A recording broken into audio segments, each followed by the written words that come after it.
All right, good morning and welcome to the August 26th SPIT Committee meeting.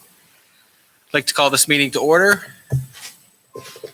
If I could just, well, actually, we can leave the agenda as is. If I could get approval of the agenda.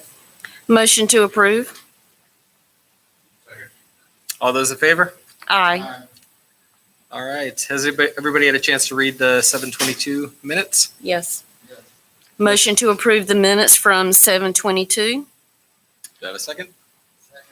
All those in favor? Aye. All right. And that brings us to our Committee on Diversity. We have the application review and selection. Ms. Morse? Good morning, everyone.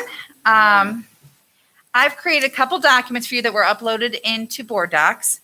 One is a spreadsheet that has every applicant, and it should be sorted by category. And the categories were administrator, community member, employee, student, and faith-based member. Now, we didn't have anybody who applied specifically as a faith-based, but had community member or employee and faith-based. So I put them in their initial category, but you have three of them, which fills the three faith-based community members perfectly. I also provided a pivot table that has each individual category and then breaks it down by cluster so you can see where you have holes and where you have multiple applicants in the same area. As you can see, there are some holes. We did not feel comfortable in staff soliciting membership unless that's what you all wanted us to do. So as you can see, for example, you have one administrator applied, and so that covers the Forest Hills cluster. So you have 8 clusters where no principals or APs applied, and we can go out and solicit additional membership if you'd like, but we wanted that to be your decision. In your packet, you have an application from a person who submitted it Monday, and it was after the documents had already been uploaded, so I didn't want to take them down and re-put them in since the deadline was Friday. But I put that in your packet for your consideration. There is one that I noted on the spreadsheet, an employee that was received after the deadline, but was received on Saturday prior to my uploading. So I just uploaded it and denoted that in the spreadsheet. So I didn't know how you wanted to handle those two. And then we can go through each category if you want. I think what we had talked about was that you all would make a slate of recommendations, and then we would take that to the board. But I will upload everything, including all the applications for the full board as well. And if anybody didn't get a chance, I do have a copy of all of the applications here with me today. I didn't make individual copies because it was a lot of trees. So if I'm reading the pivot table correct, Yep. where it says, so on community member, where it says blank, that's just where you put in like whether they were If they had an additional, faith-based or not? yeah, Okay. like some of them had additional information. When you look at it, that's the column on the spreadsheet for additional information. And so Okay. some of them didn't have anything. And I didn't Gotcha. know how to take that out, but I was trying to give you some more detail about. I would like to recommend to the committee that we go with the applications that have been submitted, and if they were late,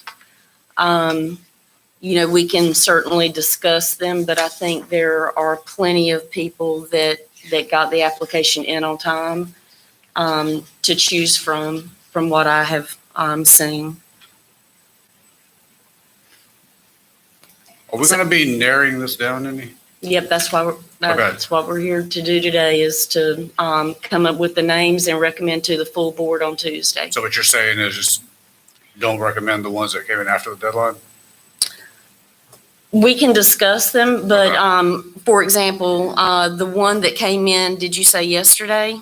Yes, the one that's in your packet. We already Monday. have applicants for Monroe that came in on time or during the, so, I encourage you to please look at it, but we have plenty of people for the Monroe cluster to choose from.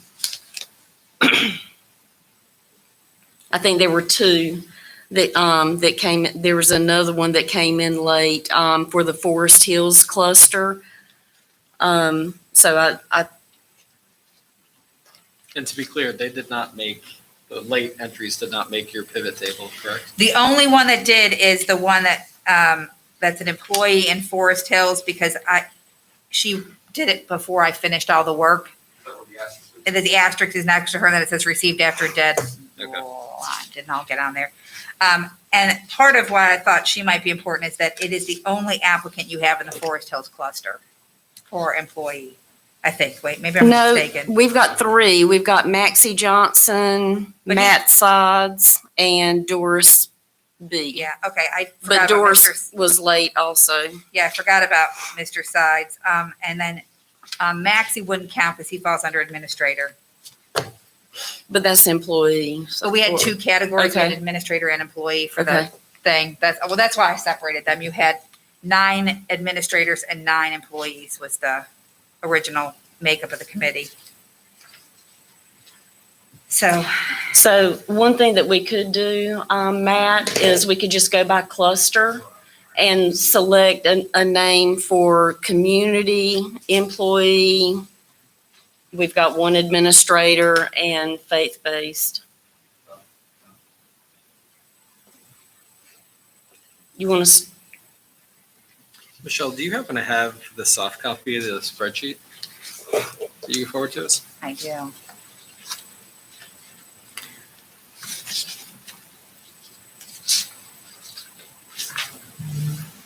is there one in our packet at our seat? There's a copy, Here you go. a hard copy. Do that you I want- can- just- Oh, you I want it can- on, okay. So I I could, can like, email. sort Okay. and- Yeah.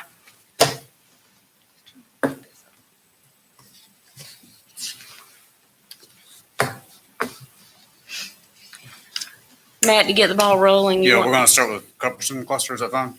Cuthbertson is fine. Good enough, about a quarter. Okay, I'd like to nominate Joy Robbins out of the community.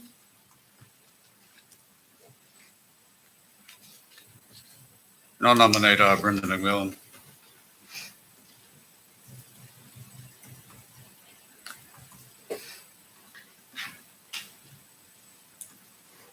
The reason I wanted to nominate Joy is she is a mental health professional, and I thought she would bring a lot to the table. And I wasn't sure how I felt about having elected officials Yeah. on the committee, Is she? because none of us are serving on the committee, but I thought a mental health professional, Joy's application was extremely impressive. Okay. But that's just my opinion. I'm 1 of 4. And Brenda reached out to me early in the process, that's fine. Okay. Any other nominations or recommendations for Cuthbertson community? I'm fine with these two. And we're going to choose one, I believe, one from each cluster. So it's just one community member from each cluster? That was Correct. what the guidelines were, yes.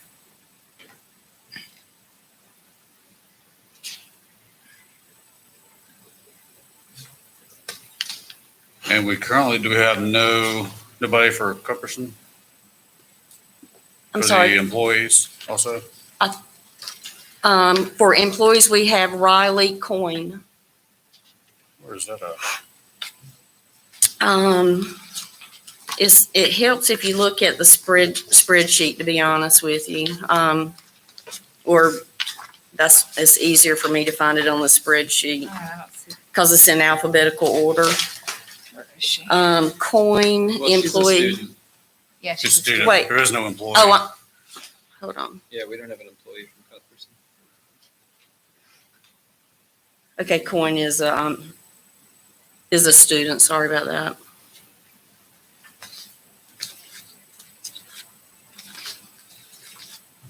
now where there are holes, if you want us to go back and reach out to the Cuthbertson cluster and ask the administration to find to work together to solicit their staffs to see if someone is interested. I would be against that. And the reason being, if they don't take time to submit, why should we go hunt somebody down for something that's important? I would agree with Mr. Benchen. because we have sat on this long enough. Was it June when we made this announcement, and it's already almost September. So, The only thing I would offer there is employees have been a little preoccupied in trying to figure out how we were going to start the school year as well. Maybe once we're now settled in, they have some state of, like, they're getting into a routine, they may be able to see if they could take this on. So that would be my only argument there. I would reject that for what I said in the beginning. When you have something this important, it's important amongst all the other things that are important. And so if no one took time to apply, we should not be hunting folks down, because now we're saying it's important and we want you to help. We want them to say it's important and I want to help. I think this committee is going to get rather large. And I think if we continue to open up the application process, then it's just going to delay moving forward, or they're going to come to the game late and, miss a meeting or two or whatever. I think this was announced in June, and it was all over the media and in the papers and everywhere. So I think we've had plenty of time for applications. And to echo Jimmy's point, it's better to have a volunteer than have somebody voluntold what to do. Appointed, More engaged. and we've got plenty of names. I mean, we need to roll on. And one more question too. Do we want to come up with a primary and a secondary just in case the primary does not want to go fulfill?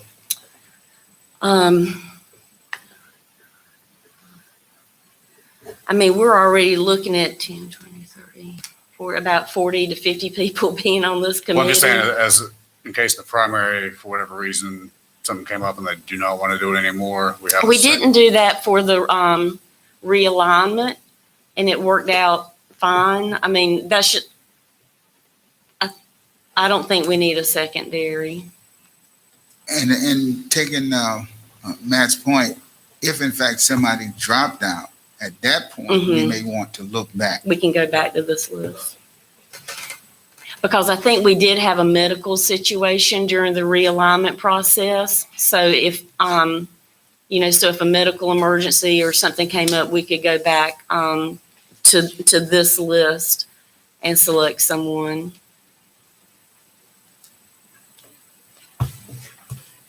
Okay. So are we ready to select someone for community at Cuthbertson? We have two nominees. And to keep the ball rolling, I'll withdraw my nomination of Brittany McMillan.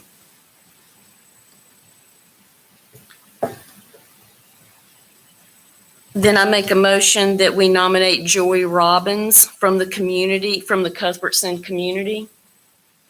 I'll second. It is Joy Robin. Oh, Robin, I'm sorry. And that may be a typo. I can't remember. No. Cuthbertson community. Yeah, I'm gonna just check checking the real quick to see if application. there's an Yeah, Robbin. I apologize. No, I just want to make sure that I didn't make a typo in the spreadsheet. Let me look at the applications. It is with an S. Okay, Oh, it is. so Robin. It's a typo. Apologize. Yep, Robbins. Okay, so all those in favor of recommending Joy Robbins for the community member for the Cuthbertson cluster, do so by saying aye. Aye. Aye. All those opposed? All right, 4-0.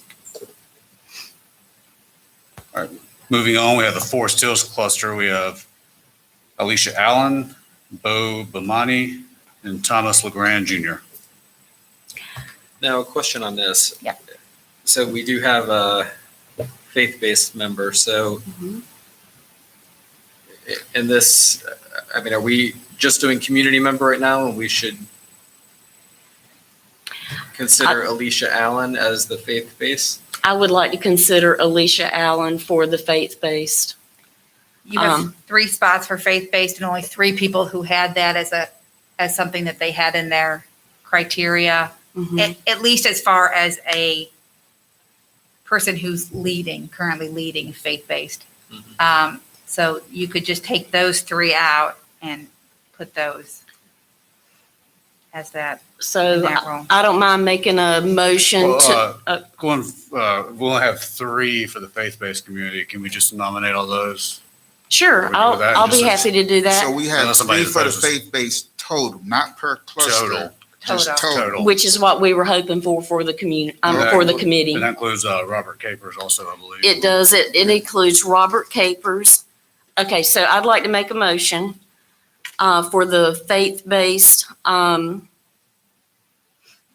applicants. I'd like to nominate Robert Capers, Alicia Allen, and Sergey Zeke. Am I saying that correctly? Yes, I would assume so. I would like to nominate those 3 applicants for the faith-based to serve on the diversity committee, all 3.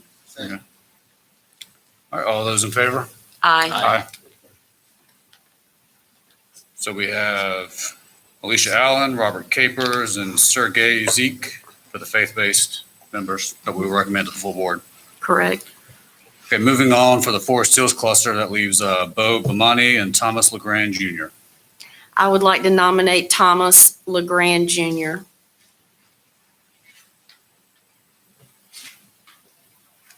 I'll second. Okay, any others? All right, all those in favor of nominating Thomas LeGrand Jr., do so by saying aye. Aye. All those opposed?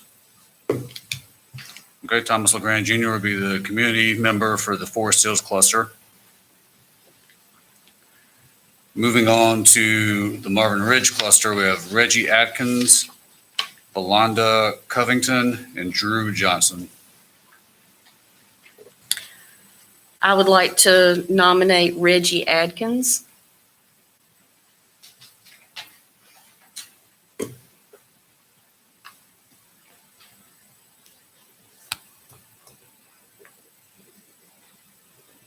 Are there any others, or do I have a second? I'll second that. Okay, all those in favor of recommending Reggie Atkins to the full board, do so by saying aye. Aye. Aye. All those opposed? None, 4-0. Marvin Ridge would be Reggie Atkins that would be recommended to the full board.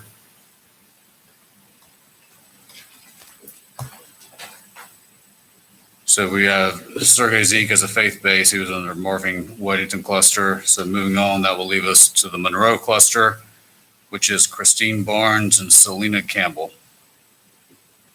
I would like to nominate Selena Campbell. And hold on. Also, we have Mark Walser from Monroe/Weddington cluster. So I looked him up and he actually falls into the Weddington Okay. area, so we could, so I have him under Weddington, if that's okay with the Okay. committee. I believe his children were in Wesley Chapel and Weddington, so that's the one I put him under. And do I have and who's you nominate again? I nominated for the Monroe community Selena Campbell. Selena Campbell. I'll second that. Okay. There's no others. For the Monroe cluster, we're recommending Selena Campbell. We need a vote. Do everybody do so by saying aye. Aye. All those opposed is a nay. So that would be 4-0 for Selena Campbell and Monroe. Moving on to the Parkwood cluster, we have Rhonda Brown and Kimberly Morrison Hansley. I would like to nominate Kimberly Morris Hansley. Okay, all those in favor of recommending Kimberly Morrison Hansley for the community member of the Parkwood cluster, do so by saying aye. Aye. None opposed. So Kimberly Morrison Hansley will be the community member that would be recommended to the full board for the Parkwood community. For the Piedmont cluster, we have Joseph Ellis and Ashlyn Neely. One thing that I wanted to point out, Mr. Ellis is also someone that is being recommended as a potential facilitator. And when I received his application and reviewed it, it seemed that he might be able to be a facilitator. And so I forwarded it on to Dr. Strickland, who then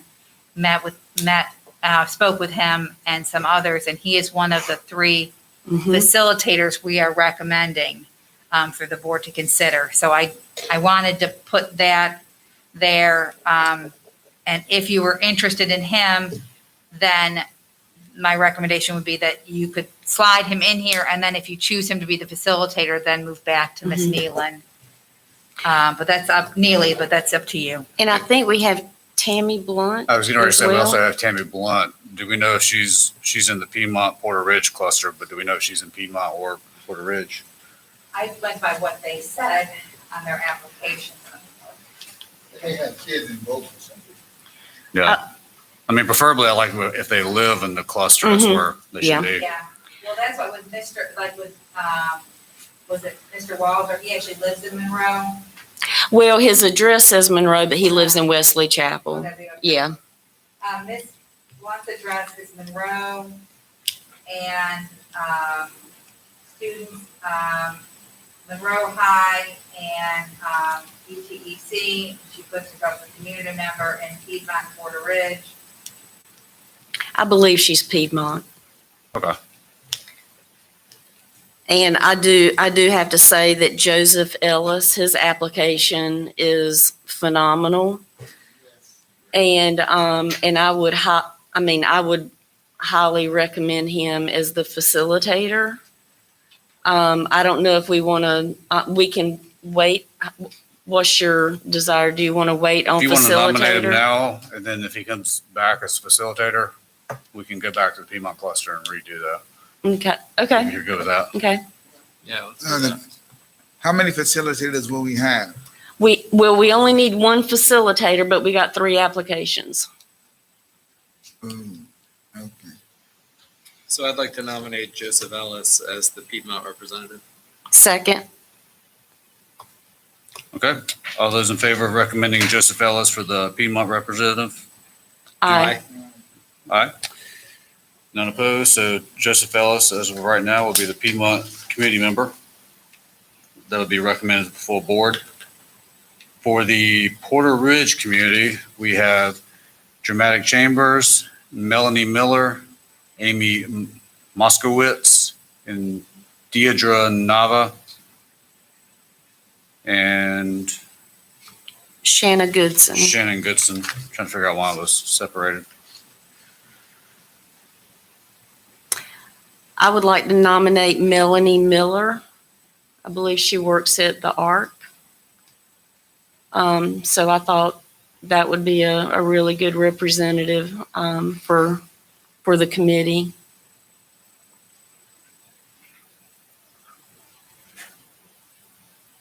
I'll second that. Okay, all those in favor of recommending Melanie Miller for the Porter Ridge community member representative, do so by saying aye. Aye. Aye. None opposed. So Melanie Miller will be recommended to the full board for the Porter Ridge community. Moving on for the Sun Valley cluster, we have Monique Holt, Michael Alvarez, Emily Holsclaw, Serena Johnson, Anna Kennington, Danielle Lambers, Aja Marks, and Nicholas McClinton. I'd like to nominate Monique Hope. I second that. I will third that.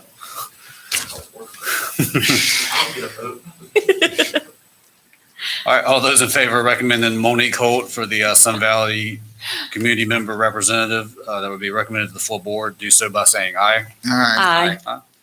None opposed. So Monique Holt will be recommended to the full board for the Sun Valley cluster. Moving on for the Weddington cluster, we have Sandeep Berry, Toya DeVal, Jennifer Louder, Crystal Robinson, and Laverne White, And Mark Walser. and Mark Walser. And I would like to nominate Mark Walser. Where did his That's the one where they put down Monroe only because his address says Okay. Monroe, but he lives in Weddington Okay. cluster. And I'd like to nominate Sandeep Berry.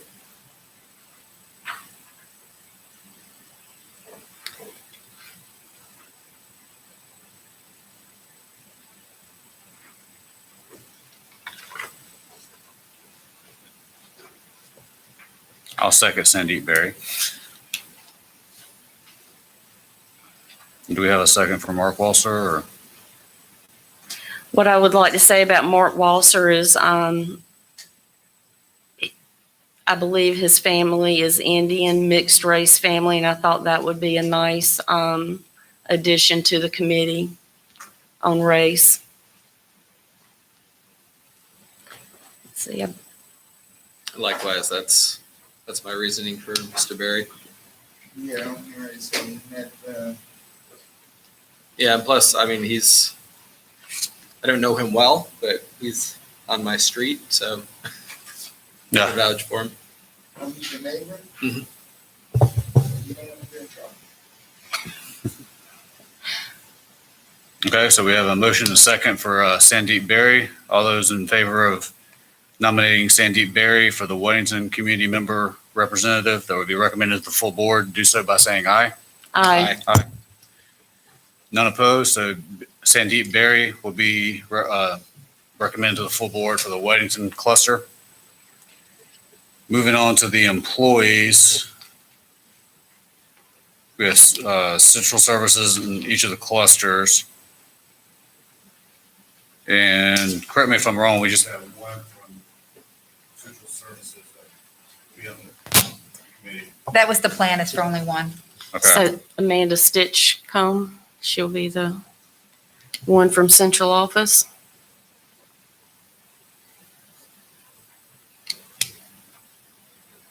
okay. So I don't think we need a motion because she's the only one, so. Acclamation. Amanda Stitchcomb will be voted in by acclamation for Central Services representative for the Diversity Committee, and this will be recommended to the full board. Moving on for the employees for the Forest Hills cluster, we have Doris Buttrell and Matt Sides. I would like to nominate Matt Sides. Second. Okay, all those in favor of nominating Matt Sides for the employee representative for the Forest Hills cluster, do so by saying aye. Aye. None opposed, so Matt Sides will be recommended to the full board for the Forest Hills cluster. Moving on to the Monroe cluster, One now. we'll just have one now, will be Ernestine Staton, Acclamation. and she will be voted in by acclamation. And she will be recommended to the full board for the employee representative for the Monroe cluster. Moving on to the Parkwood cluster, we have Mabel Grayson and Mike Helms. I would like to nominate Mike Helms. I'll second that. All those in favor of recommending Mike Helms for the employee representative for the Parkwood cluster, do so by saying aye. Aye. None opposed, so Mike Helms will be the representative that will be recommended to the full board for the Parkwood cluster. Moving on to the Piedmont cluster, we have Rebecca King and Stephanie Bimson. I'd like to nominate Rebecca King. Second. Okay, all those in favor of recommending Rebecca King to the Piedmont cluster for the employee representative, do so by saying aye. Aye. None opposed, so Rebecca King will be recommended to the full board for the employee for the Piedmont cluster. Moving on to Porter Ridge, we have one, and that's Garrett Malone. So he will be voted in by acclamation or be recommended to the full board. Moving on to SPS. South Providence. I'm sorry.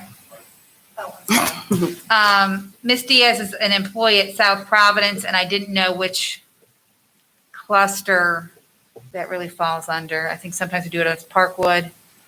But I just left her so that you knew where she was at. Now, you've looked at Parkwood already.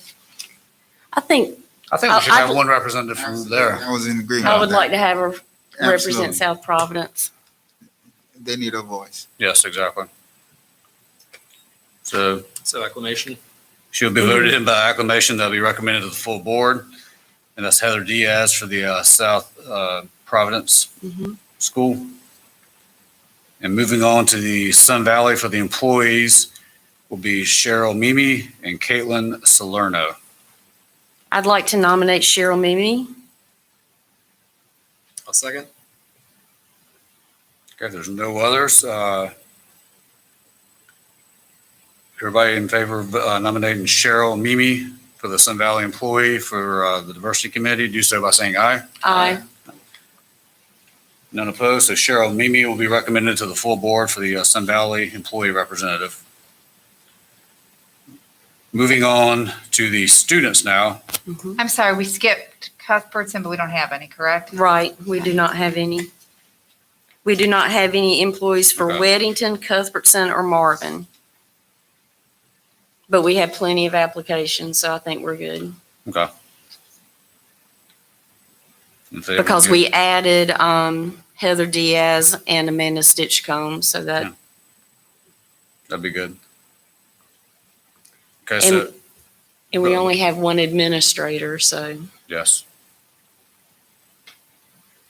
Okay, so moving on for the students, and there'll be one per cluster. Starting with CATA. And I'm assuming CATA, we're considering that almost like South Piedmont, and there's nobody. I thought Cattle was in the Monroe cluster. Well, the students come Students, I from guess, will be all different over the because- county. Yeah. And, okay, so we probably need to have a conversation real quick about students. We did not have any students from Monroe, Forest Hills, Parkwood, or Sun Valley. But we received 1, 2, 3, 4, 5, 6, 7, 8, 9, 10. I believe we received 10 students, excluding the 10th grader, which doesn't meet the criteria of the application. So we'll address that first. The criteria for the application was a junior or a senior. So what is the wishes of the committee to consider a 10th grader? The only thing I would add is that's how she identified herself. At the time of the application? Yeah, so Is there any way for you to determine if she's a determine if junior now? I'll see if I can find out. So while she's looking that up, one idea I had was, okay, we could just go ahead and nominate one person from the clusters that did apply, or or the committee could consider letting all of the 11th and 12th grade students who applied participate. And there's a total of 11 of them, is that what you're saying? 1, 2, 3, 4, 5, 6, 7, 8, 9, 10, and minus the 10th grader. 1, 2, 3, 4, 5, 6, 7, 8, 9, 10, 11. I have 11. But one is a 10th grader. No, 12 with the 10th grader. Oh, really?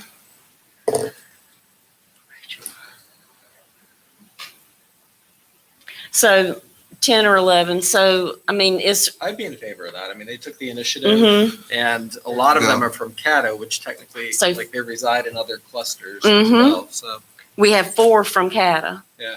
But we didn't get any from early college. I should mention that also.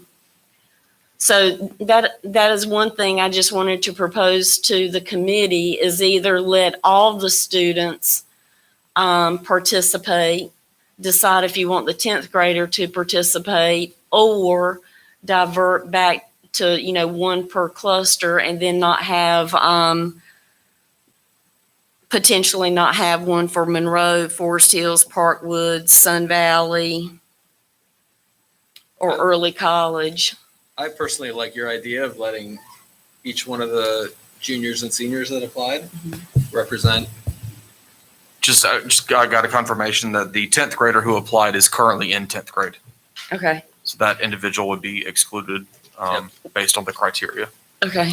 So I'd like to make a motion that we appoint. Go ahead, I can do it during discussion. After I make the motion?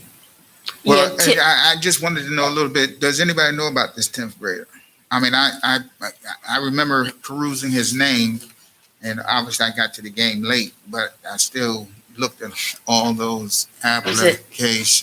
Angie Mhm. Vigil from Porter Ridge. Well, She didn't She provide doesn't meet the criteria. her reason for being interested. I'm interested in serving on this committee to continue the positive growth and successes we have gained over the years. I have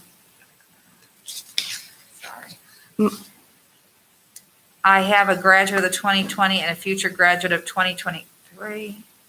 We must all do. All right, she may be an adult and she's been confusing on this. She may be meaning she has a 10th grade student instead of she is a 10th grade student. so we've already selected Melanie Miller out of Porter Ridge, if this is an adult and not a student. But Dr. Houlihan just verified that this person was a student. And what- According to our Power School records, that's what the individual comes up as. So I don't know. She has a daughter the same name as hers. I don't know. so my recommendation Confusion is means no. that we exclude the 10th Confusion grader. means no. Simply because Mr. Benchen, we didn't allow any other 10th graders to apply. So I don't think it would be fair to all the other 10th graders who didn't have an opportunity to apply. I mean, and the criteria was a junior or a senior.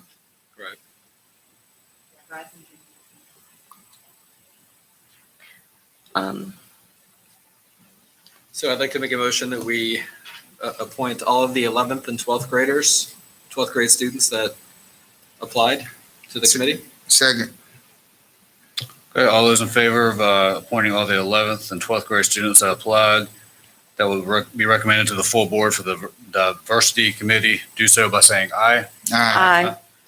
None opposed, so all the 11th and 12th grade students will be recommended to the full board. Moving on, we have one administrator from the Forest Hills, and that's Maxie Johnson. I make a motion that we, well, I guess we don't need a motion by acclamation. Yeah, she's Maxie Johnson will be voted in by acclamation, will be recommended to the full board for the administrator role. Or Very good. representative, not role, or administrator representative for the diversity committee.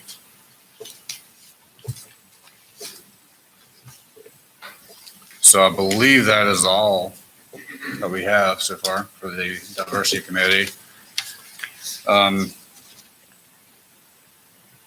Moving on, the next item on the agenda would be the facilitators for the diversity committee. Mhm. That'd be So- Jerry McGraw Yep. and Dr. Tracy Strickland be moving on that. So when the board approved the CAC for diversity, I asked Dr. Strickland under Mr. McGraw's leadership to take lead with helping us do some research and some scouring for individuals that might fit the bill for a facilitator and that might be interested and have the background to do so. So Dr. Strickland, I'll let you kind of take lead and quickly go through your top 3 recommendations and then open it for discussion. So I'd like to point out that none of these individuals applied specifically to be the facilitator. The only person of these 3 who expressed their interest in being part of this committee was Dr. Joseph Ellis, who asked to be a community member. But I do think that it is of note to recognize that he did reach out to be part of this. So you've already gotten the bios for all of these individuals. I've spoken with them personally. I asked permission that they be included in this discussion, and they all consented to me sharing their bios and to speaking to you about them. Some of the pieces of note for each individual. Dr. Ellis is a native of East Tennessee. He is a resident in the Piedmont community. He is an associate professor at Wingate University. He has children in our school system. He has done notable research on desegregation on the Monroe area specifically. He's also done research on other areas, but specifically for our case, he has done so for Monroe. He also serves as the chairperson for the History and Political Science Department at Wingate and the president of the Historical Society of Union County. The next person that is on this list is Christina Lee. She is the CEO and co-founder of Paradigm 360 in Charlotte, North Carolina.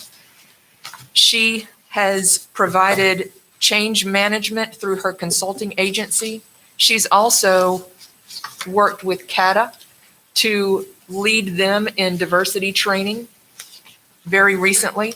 She also works with the Mint Hill Police Department, serving in that role.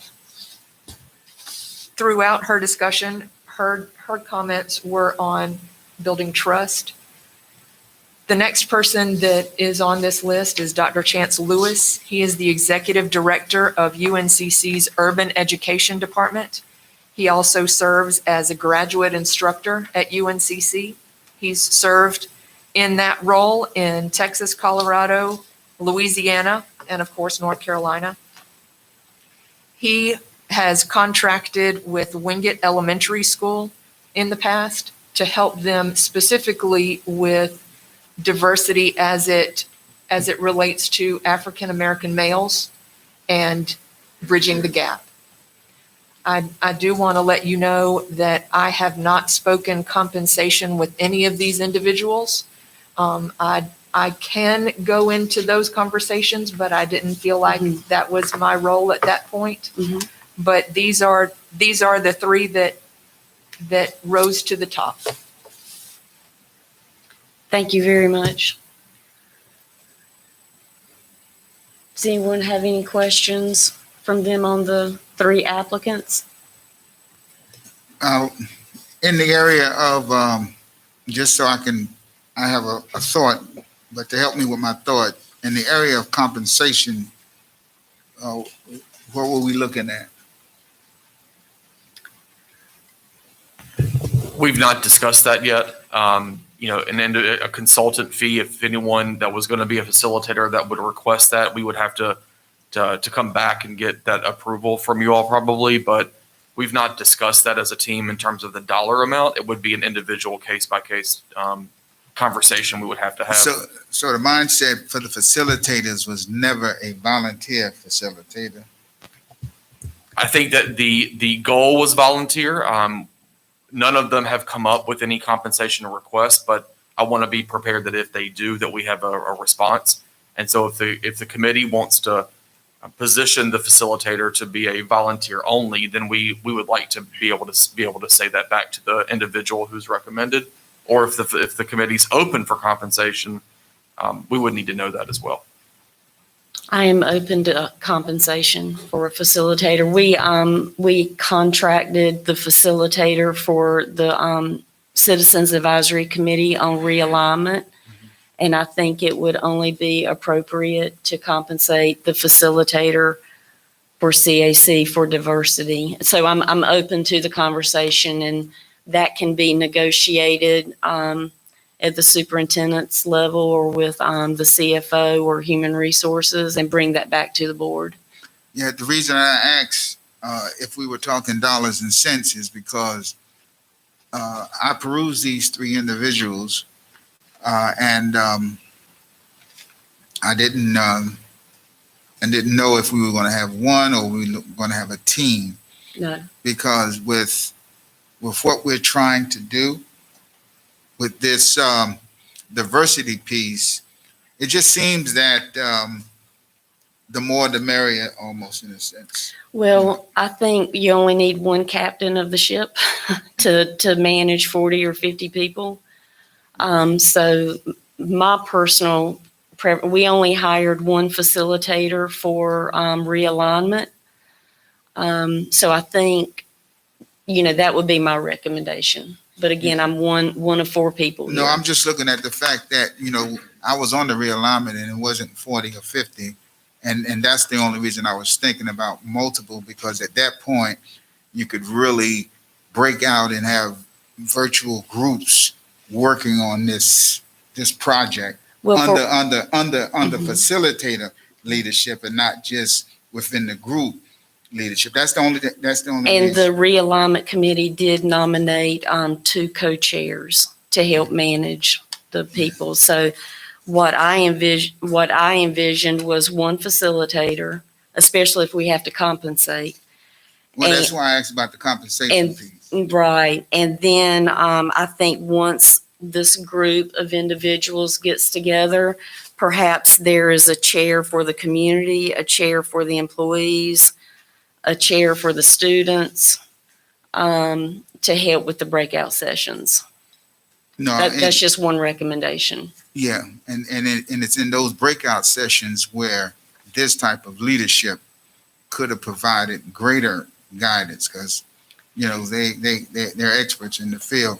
But if compensation is involved, then that moves me to singular focus. If compensation is involved, I would like to make a motion to nominate Joseph M. Ellis to be the facilitator for the Citizens Advisory Committee on Diversity.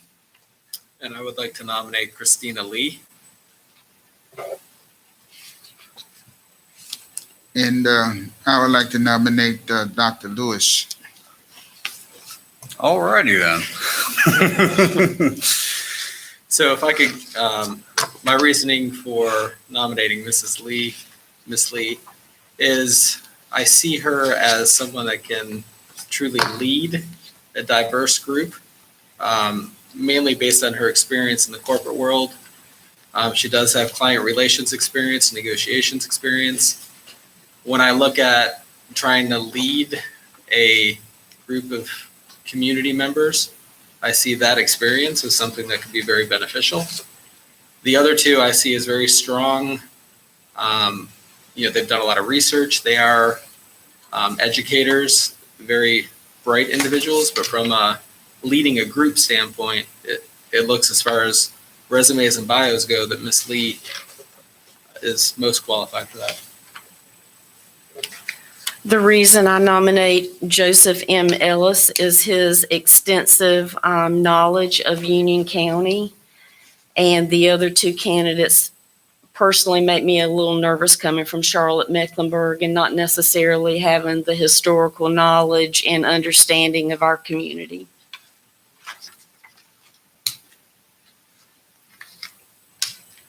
Looking at Dr. Ellis, some key points was working with having over 100 publications, working with a plethora of school districts, and just seems to be what we're trying to do here. It seems like this is his job.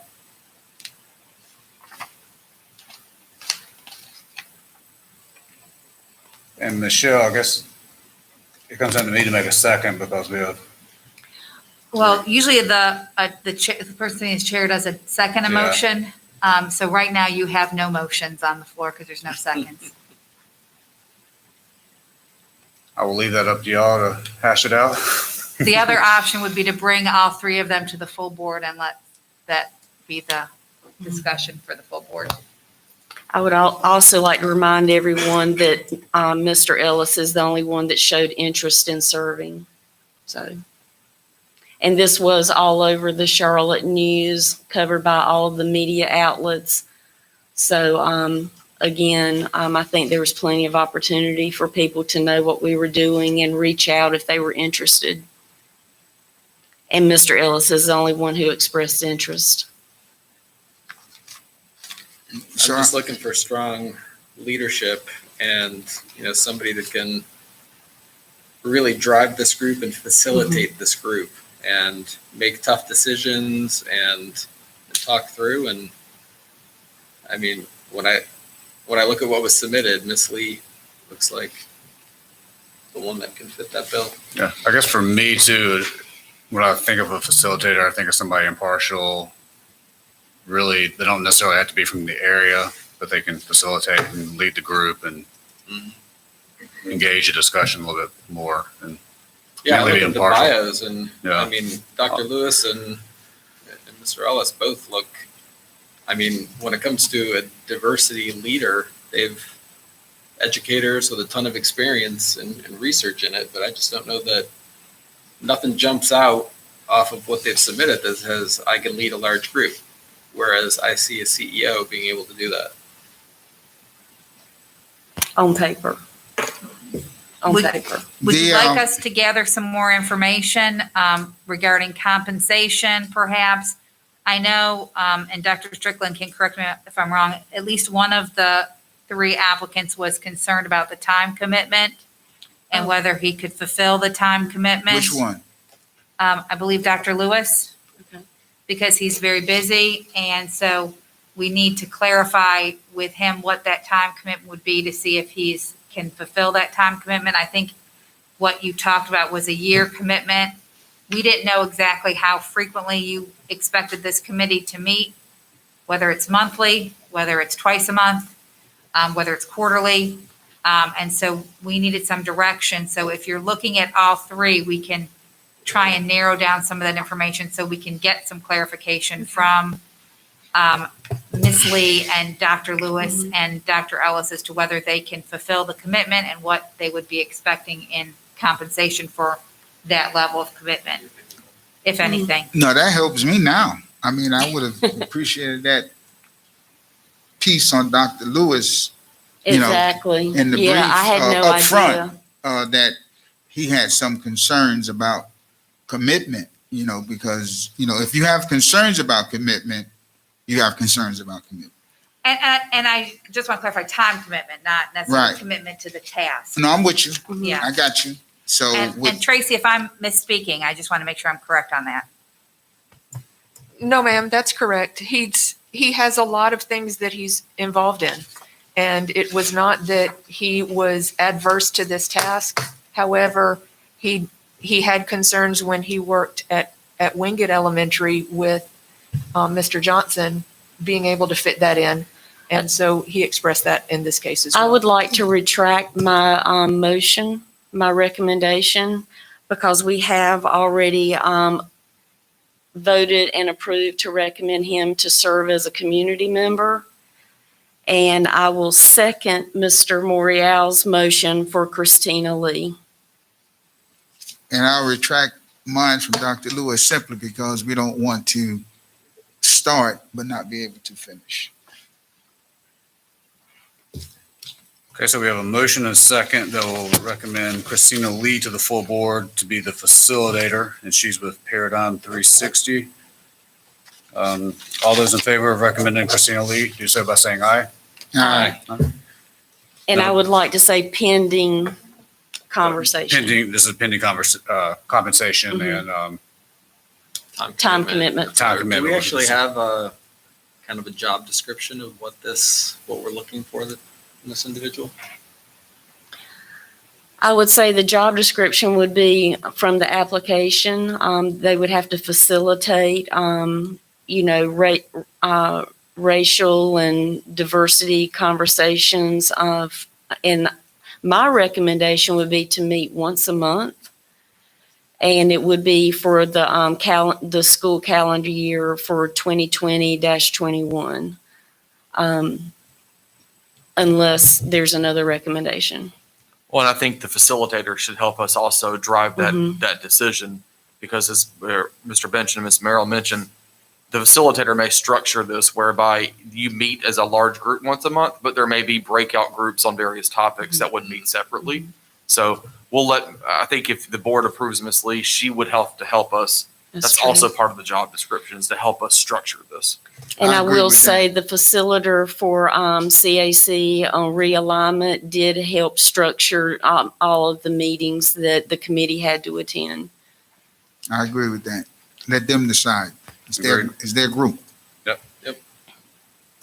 And I would encourage all board members to attend as many as possible.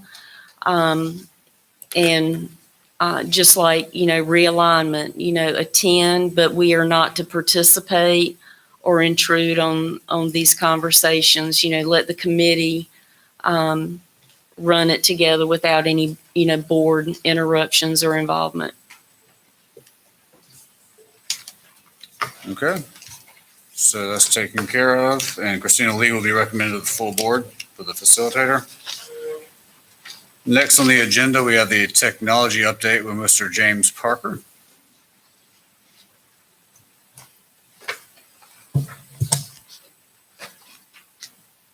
Good morning.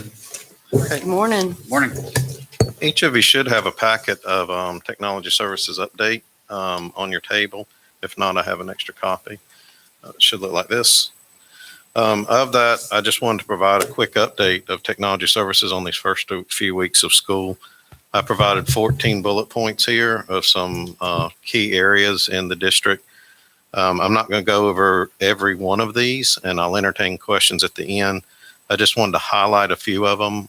The very first one, rating for cybersecurity with a third-party company called BitSite.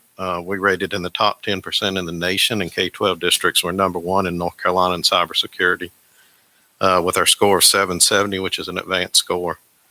And I included the report. It's attached at the back of your pages. The other ones I wanted to highlight was we had 51,000 computers check in to our network. 2,000 hardware devices were turned in for broken and for repair. Most notably, the first week of school, we had outages with NC Cloud on Monday and Wednesday. So that impacted our students signing in to the network. And we had an outage with Microsoft Teams on 820 and Zoom on 821. So hosting services was an issue going along. Grades 2 through 5 have Chromebooks and chargers. They all were distributed the first week of school. Every one of them were in a one-to-one environment now. New Chromebooks are expected to arrive mid-October, and we'll start cycling those into our grades 2 through 5 across the district. The last topic is I'm going to put notes in our board docs. As we've distributed 833 of 2,790 hotspots out to our district. We still have a balance of 1,957 hotspots for students with connectivity issues. All they have to do is contact their school. There's a form that's filled out, and we complete that and send it to the school. So these are used for our students to connect to resources when they're away from the schoolhouse. And the rest of the bullet points are here and information. If you have any questions, I'll entertain them. If not, that's just want to give you an update.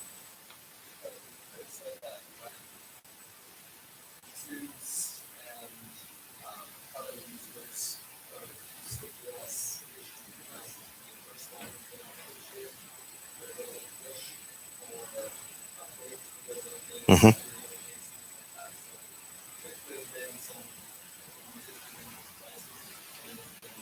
There was, you're right, Mr. Morrell. As those units came back online, they automatically update security patches and update operating systems. So initially, you're going to get that initial push in the bandwidth increase and the slow performance. But after the first day, we saw that degradation of service go down, and performance picked right back up. So we want to be secure, but we want our students to also have the ability to use them.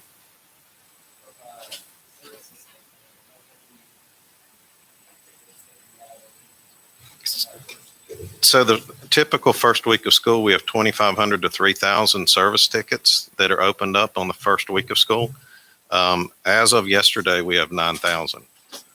So it's about 3 times our normal load, but it's, if you think now, there's 75% of our student population are at home. They don't have that framework around them of media coordinators who help them, teachers that help them, school staff that assisted them. Now they're at home and they don't have that framework.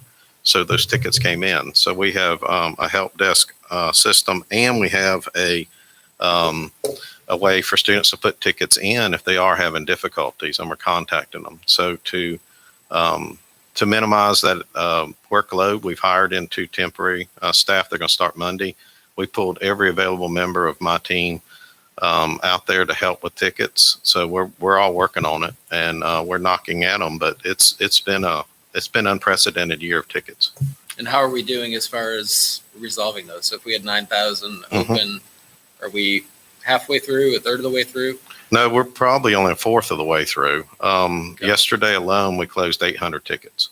So, but if you think they were coming in at almost 900 a day. So, we're making ground, but we're also only holding holding average. And if you understand, this is peak. It's opening of schools. So what we don't know. And students are getting adjusted to a new environment. We're getting adjusted to a new environment and new service levels. So we're adjusting our staff based on these workloads. I got one question. It's really more towards Dr. Houlihan. I got a lot of emails in the first week about, I know kindergarten, first grade, which we know is challenging, but people that don't have internet access, I know a lot of people, they live in holes, like in a little area, they don't get cell service and they don't have cable or anything really run to their house. They can check with the principal to get the curriculum in paper form, correct? That is correct. We Okay. do have the blended option. So if you would like it's basically about a 2-week packet specifically for pre-KK and 1, that if you need that's of course available and made for you. If the board will also remember, we're also equipping a few of our buses with Wi-Fi mobile routers, and we planned, I don't know what the timeline is on that, Mr. Parker, but for those kind of pockets in the county where we have really low service, we're going to begin rolling out buses as well to those locations so that we can actually expand our network. And if I can expand on what Dr. Houlihan said, the buses, we have 15 buses that will have routers on them. They're basically Wi-Fi. You park them in communities of clustered housing or in remote areas.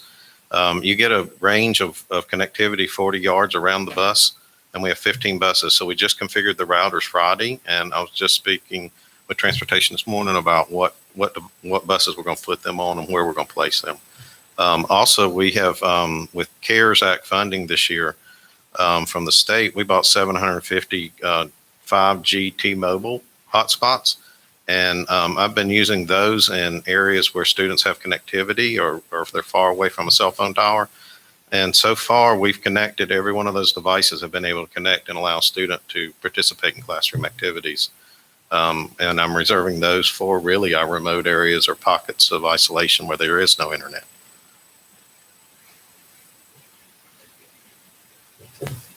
Okay, are there any more questions for Mr. Parker? No, just a comment. I mean, that cybersecurity rating, being number 1 in the state, excellent job. Thank you. Yeah. Yeah. Thank you Thank very you. much. That's wonderful to hear. I know you've been busy the past couple of weeks. I was going to say, to say that tech services has been busy would be an understatement. So I just want to thank Mr. Parker and his team for doing an outstanding job so far.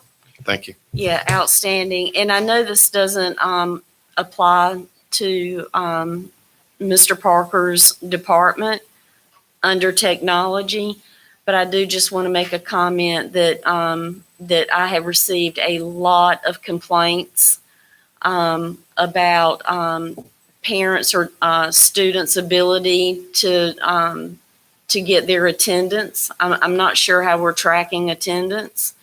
And there have been some complaints out of the Porter Ridge and Piedmont cluster that students were actually marked absent before the block even began.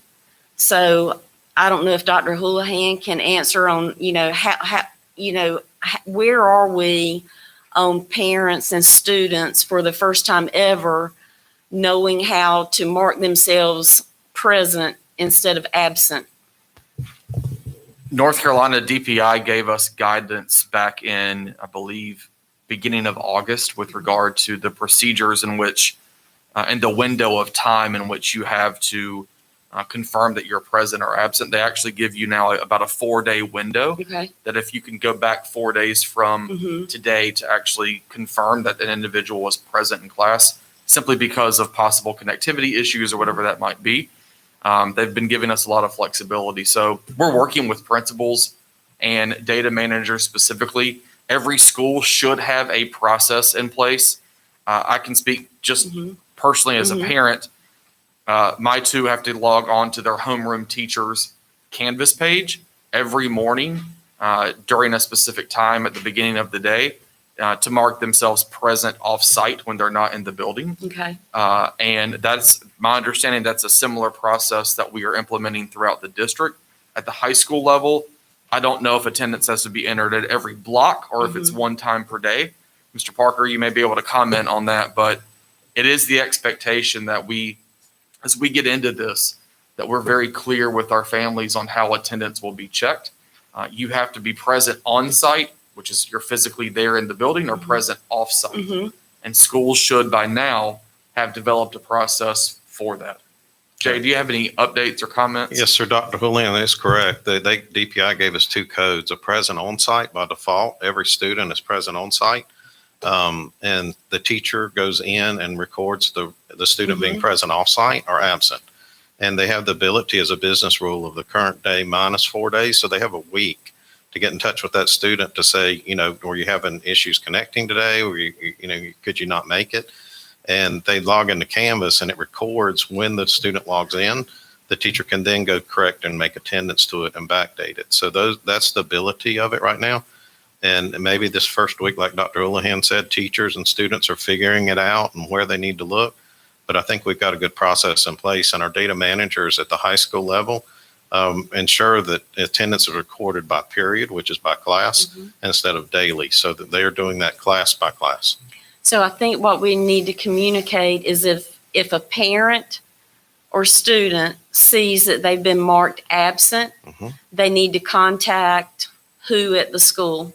The data manager? They need to start with their teacher of that class first, okay. and then the data manager if needed. I can speak again personally. That happened with one of my kids last week. They actually were on doing the work, but for some reason they were marked absent. So we had to contact that teacher to show that we actually were doing the work. Here's the evidence of such. So I think that you first start with that teacher. And then if that is for some reason can't be resolved, you need to talk to an administrator or the data manager. Via email? Yes. Or, or phone, either one. And so that it seems like we've been talking about Plan B. So let's convert to Plan D to a student that's not coming in once a week. So the same thing would apply. If they are doing the work, they have a plus or minus 4-day window. But within that time frame, if they've been marked absent under Plan D and they have been logging in plus or minus 4 days and doing their work, if they have been marked absent, they need to reach out to their teacher via email. That is correct, and that should be corrected. Okay, very good. And then I'll just end by saying that we've had a lot of challenges with parents and students who have never used Canvas before. And I know our elementary teachers are really struggling. Some of them are really struggling because they've never really been required. Well, that might be the wrong word. They were strongly encouraged last fall to convert over to Canvas, but many didn't. So now it's a very stressful time, but I know there's a lot of challenges around Canvas. And I know, Casey Rimmer is only one person, and Lisa Thompson. That's kind of hard to cover 53 schools or 30 elementaries times however many teachers need their help. But I know that they can book appointments to have, help. So I would encourage any teacher who is trying to get up and running on their Canvas or getting 101 emails from parents and students trying to learn how to use Canvas.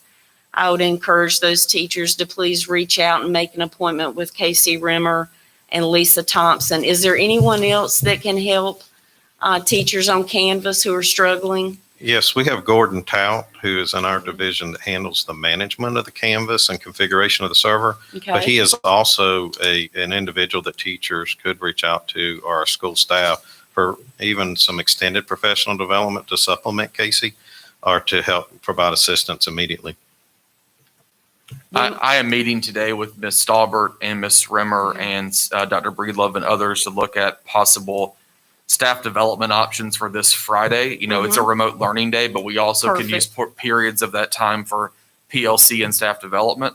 So we are looking at specifically for teachers, trying to have additional modules that would be either live or on demand that could be used by instructional coaches, principals, teachers on kind of Canvas 101. We have over 40 of those modules that already exist on the teacher startup page that are available. We're also going to be discussing possible parent engagement sessions. I hope as early as maybe Monday evening of next week or Wednesday evening for parents. That could be done via Facebook Live or some other technical solution that would allow for questions to be submitted from parents possibly ahead of time, and allowing staff who are really experts on this help parents kind of navigate Canvas again from a parental standpoint. We also have information out on our website in the Empowered Family Portal of how you can become a Canvas observer, which is kind of the parent role, and kind of Canvas tutorials. So there's a lot of information out there, but we're more than happy to do whatever we need to do to help, of course, teachers, which we've offered these services throughout the entire summer, and of course, parents as they kind of come on board with this.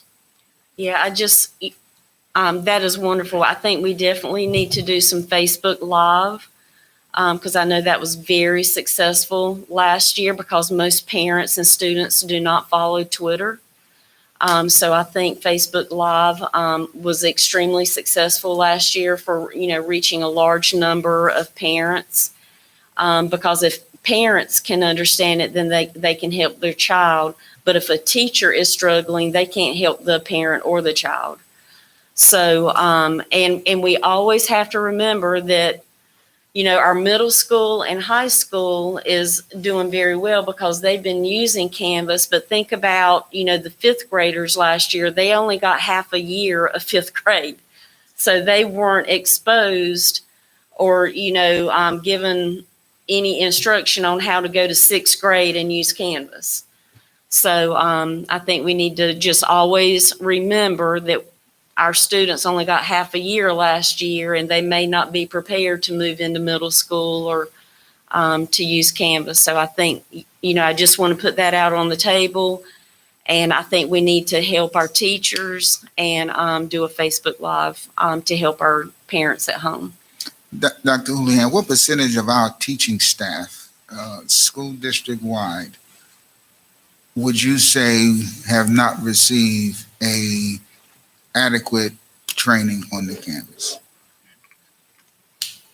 To be honest, Mr. Minchin, I really don't know. I know that in middle and high school, that has been for a number of years the learning management system that's always been used. I'm very, very confident at the secondary level that our teachers are well equipped for the use of that and have received the training.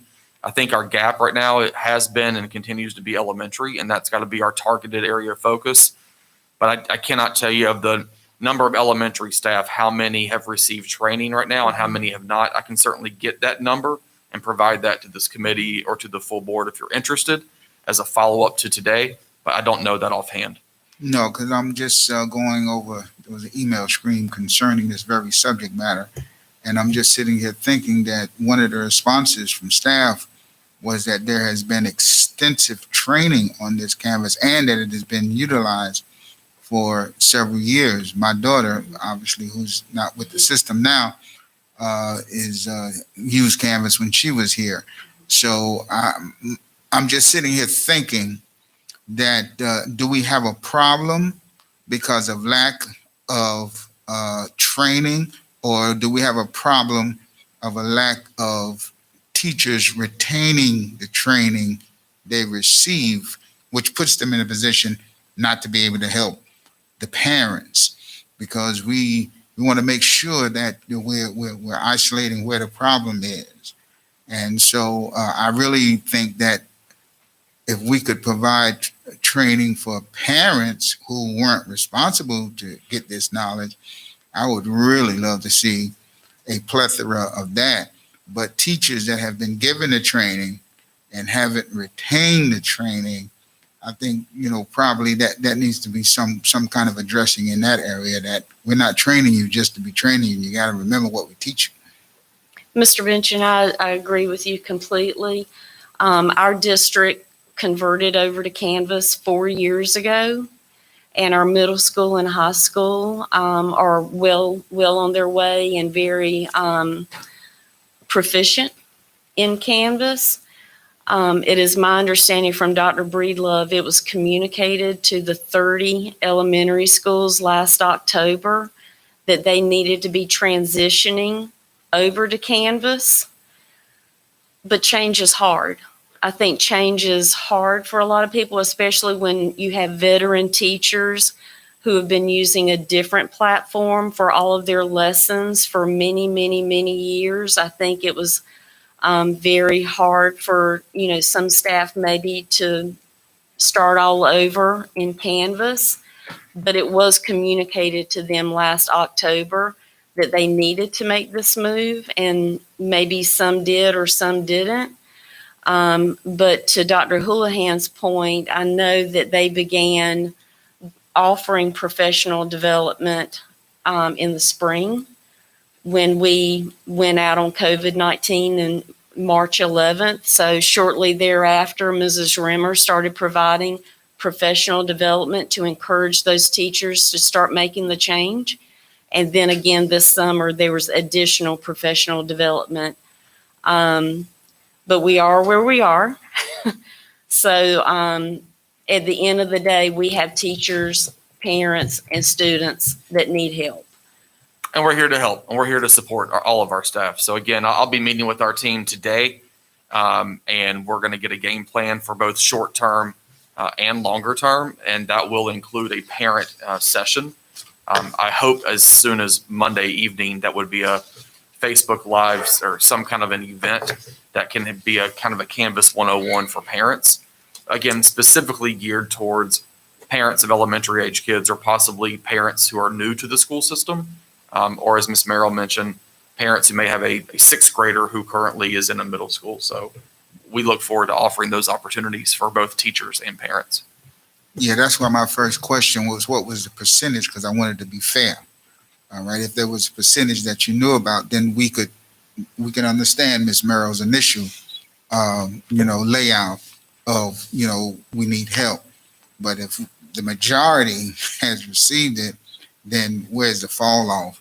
But I respect the fact that there are some that use one system and, change over. But once you all, I was backing you all up, that you all made it plain that we are moving and folks got to move, because now that move was even before this thing hit us. So had they moved when you all said move, we'd probably be in a lot better position.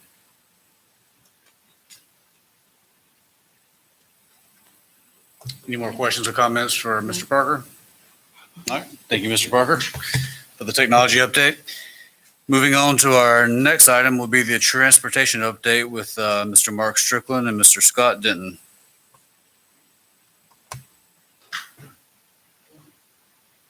Good morning, Mr. Denton.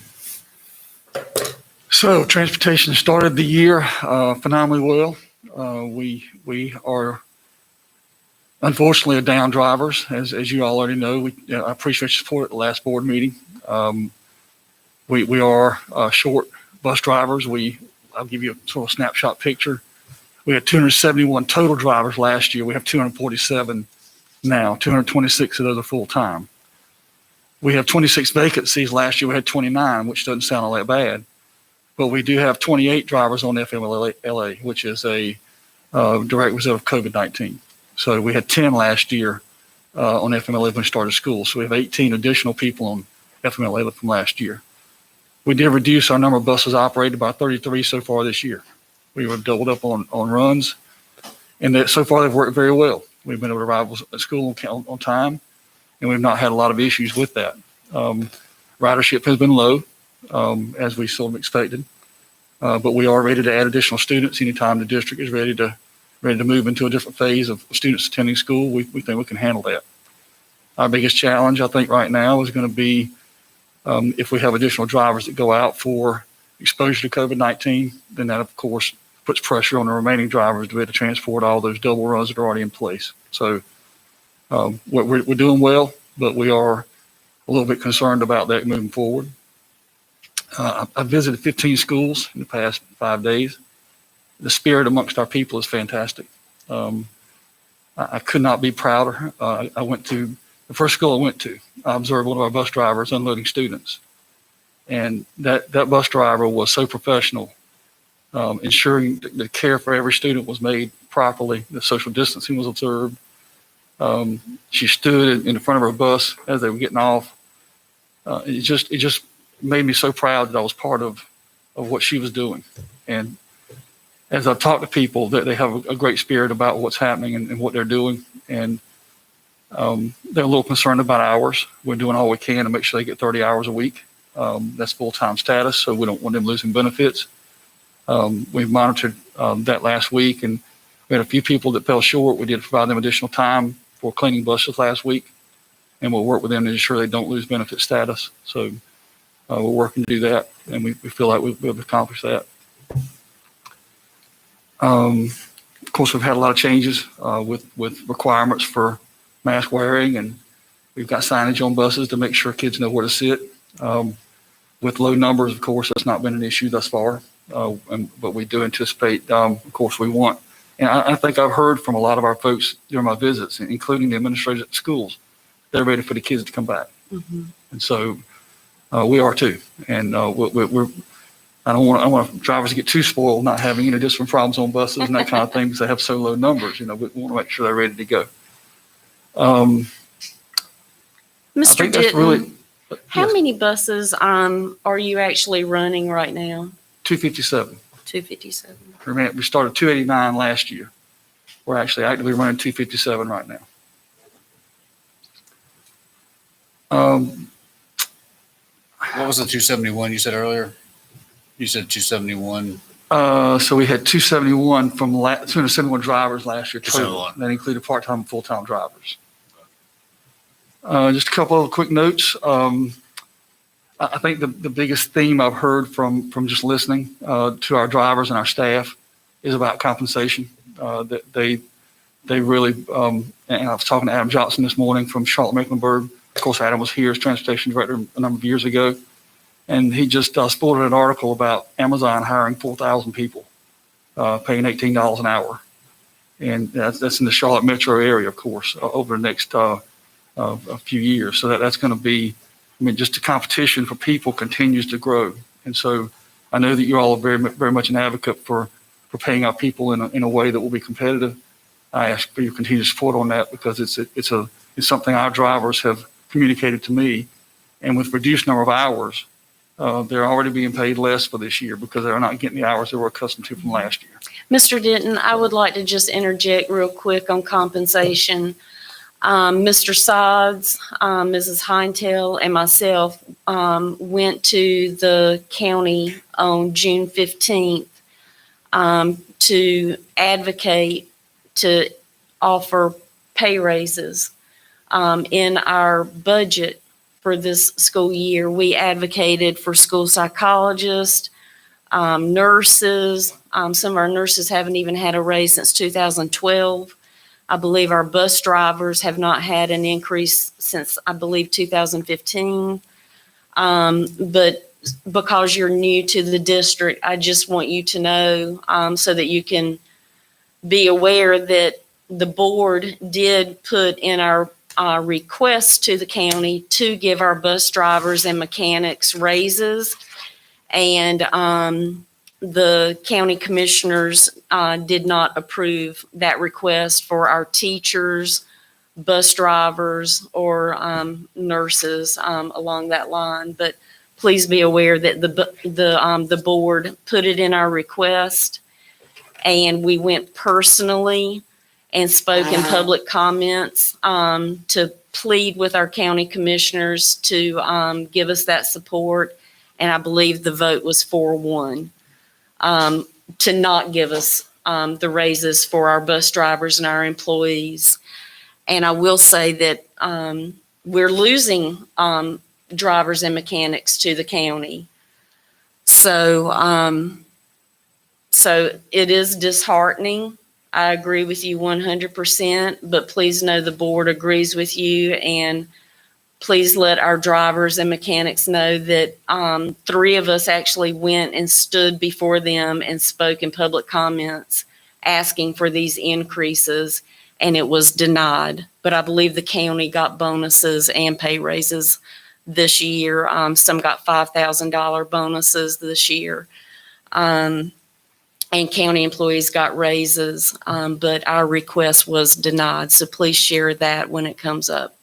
We have been doing so, and we still have faith that you all will continue to advocate for us. Yes, we will. And so I've 'Cause- been communicating that as well.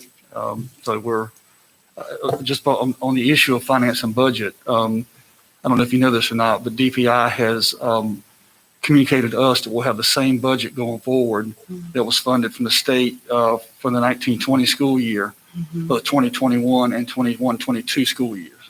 So the transportation budget will remain level for those 2 years. We'll not have a budget rating for those 2 years. So Okay. just so you'll know, that's where we are with regard to state funding.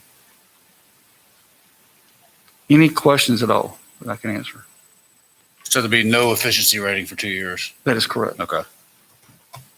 Well, that's what we've been told. Our funding will remain flat. Now, how they decide to do budget rating, you really can't, because there are 3 components. There's the money piece, there's the number of buses, the number of students transported, and the two components are just all the pieces right now. So there's You no way can't to really predict do them, it. right? Yeah.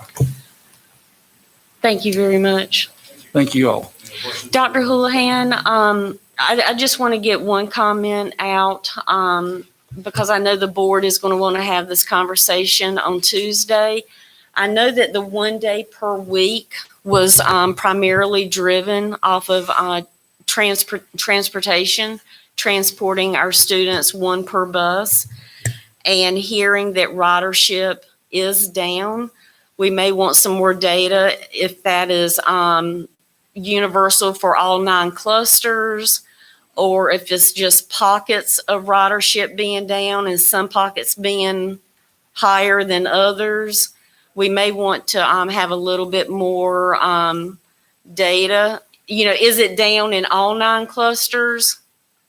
I've been from one side of the county to the other, and it's down everywhere. Okay, because I know that the board will want to speak with Dr. Houlihan if after when we come back from Labor Day, if we'll be able to add another day. Because if ridership is down, if we can offer 2 days per week, if that would help with ridership, I don't know.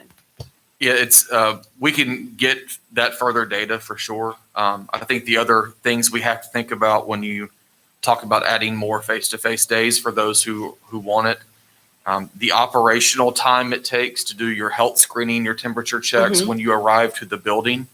If you take some of our largest schools and you think about if half of the population shows up, you could be talking about a little bit less than 1,000 kids. Now we're not going to have that because you don't have everyone selecting Plan B. But there's a number of different factors, including also the social distancing requirements inside classrooms and a few more operational logistics. But to your point, I really believe we need at least 3 weeks worth of data before we can make that decision. I've been very impressed with the ability of our school leaders, of our teachers to even get into this new way of doing things. And with a small number of students, that is by design. It's intended to be that way so that you can go slow now to go fast later. Exactly. And, we are looking at those metrics and that data and would love to come back to the board after Labor Day with any kind of recommendations or updates. Right. But since we were on the topic of transportation, I thought I would at least bring that up because I know that was a big driver for 1 day per week. And Scott, I'm not sure if you could, at the end of this week, take a look at ridership numbers across the board and give us some kind of a comparison between last year and this year in terms of the actual numbers. I know parents are eager. One of the primary complaints I've gotten is that 1 day per week is not enough. And because we really should have 5 days a week under normal Especially with circumstances. kindergarten, first grade is like. not- But I know Gaston County is a really great example. They're doing 2 days per week, and I would really like to have some more data in the next few weeks to see if that's possible for Union County Public Schools. Thank you very much. Thank you. And you did a great job on your interviews. Thank you, Scott. Thank you. Okay, moving on, closing items, we have information to be taken to the full board. I have the CAC diversity application review and selection. That's the applicants and the facilitators. Is there anything else? Okay. And our next meeting date will be September 23rd at 7:30 here at the PDC. And I will entertain a motion to adjourn. All right, all those in favor of adjourning? All right. Aye. We are adjourned.